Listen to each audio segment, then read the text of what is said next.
The art of dance in the Byzantine Empire, developed during the periods of late antiquity and the Middle Ages, was centered in the capital city of Byzantium, later renamed Constantinople. Byzantine culture was oriented towards Greek culture and Christianity, rather than Roman paganism, in development of the arts. The Byzantine Empire existed for more than 1,000 years, from the 4th century CE to 1453. History. Ancient Greek dance in classical antiquity was originally held to have educational value, as Plato's dialogues on this point evidence in the laws. However, as Greek culture gradually conquered Rome, dancing had less educational value and was more for entertainment purposes. At this time, dances were given a lower social status than other artists. The influence of Christianity brought change too, first as the Eastern Roman Empire sought to ban dance and condemned it for its pagan origins. However, as Eastern Orthodox Church gradually began to grant concessions to the vast number of Greeks who had converted to Christianity,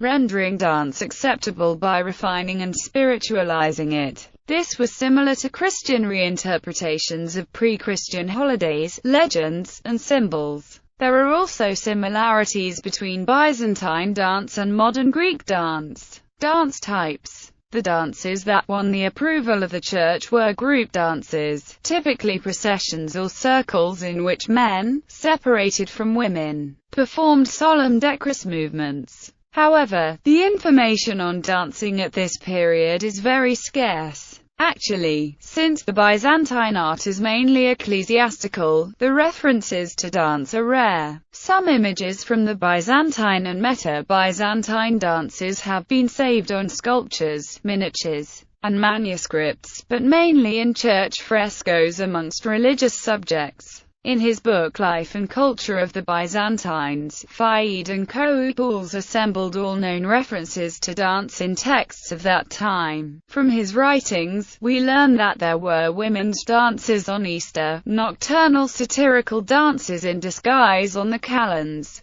dances by itinerant bands of young men on the Rusalia. There were dances at weddings, in taverns, and at banquets. The wealthy invited professional harpists and youths and maidens to dance, being especially appreciated for their bodily agility and deft footwork. Dance spectacles staged in the theatre in the accompaniment of flute and guitar were also mentioned. Though we have so few descriptions of Byzantine dances, we know that they were often intertwined. The leader of the dance was called the Koryphaios or Korolektis, and it was he who began the song and made sure that the circle was maintained. Eustathius of Thessaloniki mentions a dance which commenced in a circle and ended with the dancers facing one another. When not dancing in a circle, the dancers held their hands high or waved them to left and right. They held cymbals or a kerchief in their hands, and their movements were emphasized by their long sleeves. As they danced, they sang, either set songs or extemporized ones, sometimes in unison, sometimes in refrain, repeating the verse sung by the lead dancer. The onlookers joined in, clapping the rhythm or singing. Professional singers, often the musicians themselves, composed lyrics to suit the occasion. In Constantinople, important events were celebrated with large public dances.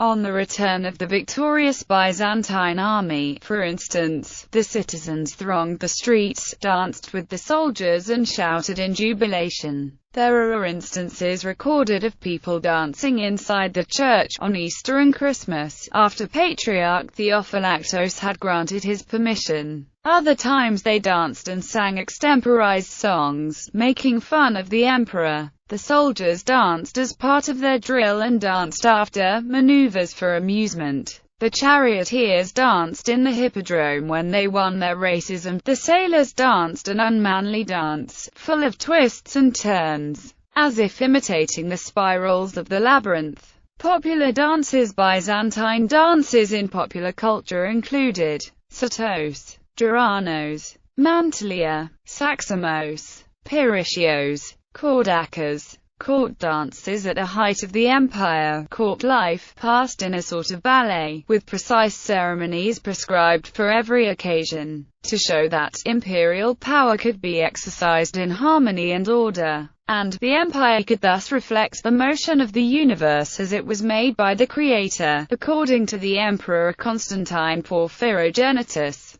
who wrote a book of ceremonies describing in enormous detail the annual round of the court. Special forms of dress for many classes of people on particular occasions are set down at the named day dinner for the emperor or empress. Various groups of officials performed ceremonial dances. One group wearing a blue and white garment, with short sleeves, and gold bands, and rings on their ankles. In their hands they hold what are called fingia. The second group do just the same, but wearing a garment of green and red, split, with gold bands. These colors were the marks of the old chariot racing factions. The four now merged to just the blues and the greens, and incorporated into the official hierarchy. Some dance historians imagine that these court dances by high officials were more like a restrained, stylized walk. However, enamel plaques on a crown sent by the Byzantine emperor to Hungary in about 1050 show courtly women dancing, with their hands over their head and one leg pulled back shapely behind them. They are shown waving long strips of fabric above their heads, such as when skipping rope. Instruments in Byzantine music for dance included